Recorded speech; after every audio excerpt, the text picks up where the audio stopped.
Hej, mit navn er Noam, og jeg er en jødisk rabbi fra Israels folk. Jøde er fra Judastammen, som er en af stammerne i Israels folk. Lad os tale om 7 universelle love. Noahs 7 love. Disse 7 love stammer fra Torah, men de fremgår ikke i den skrevne Torah. De findes kun der som en antydning. Forklaringen på disse love kan findes i den mundtlige Torah. Den mundtlige Torah er blevet overleveret fra generation til generation siden profeten Moses, fred være med ham, som modtog Torah fra Gud på Sinai-bjerget. På Sinai-bjerget modtog Moses den skrevne Torah og den mundtlige Torah. Den mundtlige Torah forklarer den skrevne Torah, og den forklarer også de 7 bud for alle mennesker, som også kaldes Noahs 7 love. Noah var manden, der overlevede oversvømmelsen, en tid hvor Gud var vred på menneskene og dækkede verden med vand og dræbte alt, hvad der levede på jorden. Kun Noah, hans familie og de dyr, han bragte ind i arken, overlevede ikke. Noah byggede arken, denne skib, efter de instrukser, han fik fra Gud. Alle mennesker grinede af Noah, bare fordi han byggede arken, det store skib. Noah sagde til dem, at der ville komme et stort regnvejr, en oversvømmelse, der ville skylle hele verden væk. Hele denne historie findes i Torah. De fleste mennesker i verden kender denne historie, men hvad mange mennesker ikke ved, er, at efter oversvømmelsen var slut, og regnen var stoppet, gik Noah ud sammen med hele sin familie og de dyr, der var i arken. Og Noah modtog 7 love, bud fra Gud, 7 love for hele verden. Og fordi alle, der i dag er i verden, faktisk stammer fra Noah, som fortsatte menneskehedens eksistens i verden, disse love kaldes Noahs børns 7 love og tilhører hele verden, og ikke kun til Israels børn, til jøderne. For Israels folk, jøderne, er der 36 love, bud, som forpligter os jøder. Men alle mennesker i verden skal overholde de 7 love fra Noah, som han modtog efter, at han forlod naturen. Og som jeg sagde, disse love er ikke forklaret i den skrevne Torah. De er forklaret i den mundtlige Torah, som er talt i dag. Vi skal forklare disse 7 vigtige love, som vi alle skal holde, for Torahen vejleder os til at gøre sådan. Hele Torahen stammer fra Gud. Gud vejleder os i, hvad vi skal gøre og hvad vi ikke skal gøre. Torahbogen er Guds ord. Torahbogen forklarer os, hvad vi skal gøre. Som jeg sagde, er der den mundtlige Torah, og vi er forpligtede til at tage disse love til os, fordi de stammer fra Torah, og i virkeligheden stammer fra Gud. Disse love modtog Noah. Jeg vil gerne forklare Noahs 7 love, og hvordan de bringer fred til verden, hvordan de forbedrer forholdet mellem lande og mellem folk i verden, samt forholdet inden for de forskellige folk. Dette er svaret, som Torahen giver på spørgsmålet om verdensfred. Hvis vi ønsker, at der skal være en sådan fred, kan denne verdensfred kun opnås, hvis vi lytter til Guds ord. Guds ord er skrevet i Torah. Og disse 7 love er love, som hver nation og stat skal overholde og tage til sig. En stat, der følger disse love, vil være en stærk stat. Og det er et løfte fra Gud. I et sådan land vil der være ægte fred. En sådan stat vil modtage alle Guds velsignelser. Og når vi når til tidspunktet for forløsningen, ifølge hvad alle profeterne siger, at denne generation, den sidste generation til eksil, og den første generation til forløsning. Alle, der vælger at tage disse 7 love til sig, gør det, fordi de stammer fra Torahen og kommer fra Gud. Gud gav dem til hele verden, ikke kun til ét folk, og dette er skrevet i Torahen. Og enhver, der overholder disse love, har del i forløsningen. Den fuldstændige forløsning vil komme meget, meget snart. I dag vil jeg gerne forklare lidt om disse 7 love med Guds hjælp. Den første lov, det er forbudt at arbejde med afguder. Vi tror kun på én Gud. Han er én, og der er ingen anden. Men hvad betyder det egentlig? Vi må ikke tegne Gud, eller forklare ham på nogen måde. Gud har ingen form. Han har ingen krop. Gud er noget, som mennesker ikke har evnen til at forstå størrelsen af. Hvis nogen bøjer sig for et idol, eller der er dem, der tror, at der er en person, der er Gud, er denne ting forbudt. I dag er der mennesker, der tror på pengenes magt, på deres egen magt, og at jagte penge og magt er at gå imod Gud. Der er mennesker, der forfølger deres lyster som mad, drikke, sex, ære og mange andre ting. Vores tro er, at der er én Gud, og vi er hans tjenere, ikke tjenere for noget andet. Vi kan tro på Gud, men vi ved ikke rigtigt, hvad han tænker eller ved, og vi skal være enkle over for Gud, og det er fordi, vi er begrænset i vores forståelse af ham. Vi kan se på verden og se alle de vidunderlige ting, Gud har gjort og gør, men ikke virkelig forstå.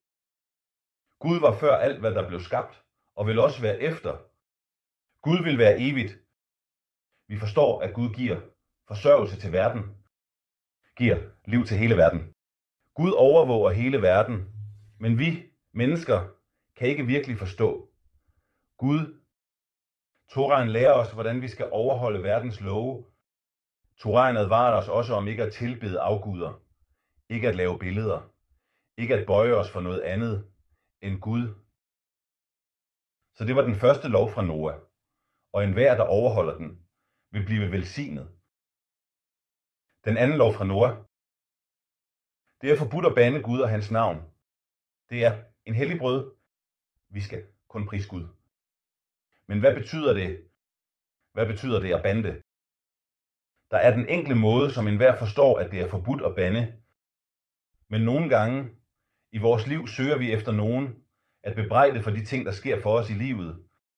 Vi er vrede over de ting, der er sket for os. Vi skal forstå, at alt, hvad Gud gør, er godt. Vi har brug for at styrke vores tro på, at alt, hvad Gud gør, er til vores bedste. Det er vigtigt at forstå, at alt i verden har en årsag og virkning. Når vi står over for udfordringer eller oplever vanskeligheder, kan det være svært at se det større billede. Men vi må huske, at der er en guddommelig plan, som arbejder til vores fordel. Ved at have tillid til denne plan, kan vi finde fred og styrke i vores tro, selv når tingene ikke går, som vi havde håbet. Og at Gud leder verden med barmhjertighed, så vi til sidst alle kan blive rettet og gode. En anden ting ved den anden lov er, at vi ikke må bande mennesker i Guds navn. Vi må ikke bruge hans navn til det. Den tredje lov er, at mord er forbudt, og andres liv skal respekteres. Selvom han er fra et andet land eller en anden stamme, ser vi, at der er mennesker, der myrder, og det er en meget dårlig ting i Guds øjne. Torahen befaler os ikke at tage livet af et andet menneske. Denne lov optræder også i budenes bog. Det er faktisk en lov, som enhver af os faktisk kan forstå. Men det vigtigste er at holde loven. Ikke fordi den synes rigtigt for mig, men fordi loven er en lov. En lov, der er skrevet i Torahen. Jeg taler ikke om krig, hvor nogen kommer for at dræbe dig, og du dræber dem, eller hvis du beskytter dig selv eller andre. For eksempel, hvis der er et terrorangreb, er det forbudt at dræbe nogen. Hvis nogen gør noget, så tag dem med til retten. Retten vil tage sig af dem. Beslut ikke, at du er dommer, og tag ikke dit eget liv. Selvmord er også forbudt. Ingen har ret til at tage livet af en anden, heller ikke sit eget. Skad ikke andre, og skad ikke dig selv. Den fjerde lov her. Forbudte relationer. Alle mennesker skal respektere ægteskabet. At ægtefællen skal respektere sin partner, og partneren skal respektere ægtefællen. Ægteskab er en hellig ting. Det er forbudt at have sex uden for ægteskabet. Det er forbudt med seksuelle relationer mellem mænd og mellem kvinder. Det er forbudt at have seksuelle relationer inden for familien. Gud forbyde med en bror eller søster, mor, far, søn eller datter. Det er forbudt at have sex med en gift kvinde eller en gift mand. Det er forbudt at have sex med dyr. Alle disse ting er noget, som Torahen ikke tillader. Vi skal respektere Torahen. Torahen forklarer os, at et sundt forhold mellem en mand og en gift kvinde, det er det rigtige system. I kan selv se, at folk og lande, der ikke respekterer disse love, mister alle de velsignelser, de har. De har krige og mange problemer. Og disse problemer opstår, fordi man ikke overholder disse love. Det er meget vigtigt, at I forstår, hvor grundlæggende denne lov er. Det er den vej, der skal være. Guds vej. Den 5. lov fra Noah. Ikke stjæle og respektere ejendom, der tilhører enhver person. Hvis noget tilhører os, kan vi give det til en anden. Vi kan sælge det og gøre, hvad vi vil med det, fordi det tilhører os. Vi kan ikke tage noget fra nogen uden deres tilladelse. Så noget kaldes tyveri. Torahen befaler os ikke at stjæle. Denne lov giver rigtig god mening for os som mennesker. Denne lov findes også i filmen om de 10 bud. Men vi overholder denne lov, fordi det er en lov, som Gud har givet os i Torahen, og vi må ikke tage ting, der ikke tilhører os. Det kan også være noget meget, meget lille, som vi tænker ikke har nogen betydning. Noget, som selv nogen ikke har brugt i lang tid. Og lad os sige, at de sikkert også ville være enige om, at lade os bruge det, selv en blyant. Vi skal være følsomme over for andres ejendom. Bede om tilladelse til at bruge deres ting, og ikke stjæle noget fra nogen. Den 6. lov. At respektere alle de skabninger, som Gud har skabt. Man må ikke spise et dyr uden at dræbe det. Hvad betyder det? Vi må ikke spise dyr, mens det er i live. Man må ikke aflive et lem fra et dyr og spise det fra dens krop. Gud tillod os at dræbe et dyr og spise det. Gud tillod os efter floden at spise dyr. Før floden, før den store regn, måtte mennesker ikke spise dyr, og alle var vegetarer. Ifølge Torahen er der en måde at dræbe dyret på, før man spiser det. Hvis du er fra Israels folk, skal du følge denne måde. Men hvis du ikke er fra Israels folk, skal du bare dræbe dyret, før du spiser det. Yderligere bemærkning. Du må ikke koge dyret, hvis det stadig er i live. Hvis den ikke er helt død før tilberedningen, må du ikke være grusom og spise den. Den 7. lov. Et system af regler. Hver nation, stat eller stamme skal have et lovsystem. Gud siger, at hver nation skal have et lovsystem, som de skal leve efter. Uden klare love vil der være meget kriminalitet i verden. Der vil være mange krige. Der vil være meget sorg, meget tristhed i verden. Og hver person vil gøre, hvad de vil. Der skal være et lovsystem i hver eneste stat. Lovsystemet skal være godt, retfærdigt og beskytte folk. Og folk skal være forpligtet til at overholde loven. Det er endnu en lov af Noahs 7 lov, som vi skal overholde. Hvis vi ønsker, at der skal være ægte fred i verden, skal vi lytte til, hvad Gud siger til os. Gud siger, at vi skal opføre os godt over for hinanden som samfund. Det er en af de mest grundlæggende ting, vi skal overholde. Hver enkelt af os skal huske, at Gud elsker os. Og derfor har han givet os love om, hvordan vi kan være gode mennesker i den verden, han har skabt. Vi skal huske, når vi overholder disse love, gør vi det ikke, fordi det virker logisk for os.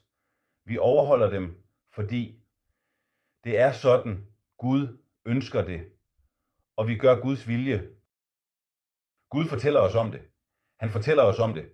Han befaler os. Gud siger det til os i Torahen. Så det er Noahs lov. Hver eneste person i verden er forpligtet til at overholde disse love. Ifølge Torahen er det disse love, som Noah modtog fra Gud, efter han kom ud af den store skib, der på hebraisk kaldes Teba, Noahs ark. Her reddede Noah hele sin familie og fortsatte dermed menneskeheden. Den store regnflod dræbte alt, hvad der var levende før på jorden. Kun Noah, hans familie og de dyr, der var med ham, overlevede. 7 love, som hele menneskeheden er forpligtet til. Noah modtog dem fra Gud, og hver mand og kvinde i verden er forpligtet til at overholde dem, uanset hvor de kommer fra. Vil I have ægte fred i verden? Vil I have ægte fred mellem jer og jeres venner? Ægte fred med jeres naboer? Med en anden stat? Begynd at overholde disse love. Gud ønsker her kun det bedste for os alle. Mange tak og farvel.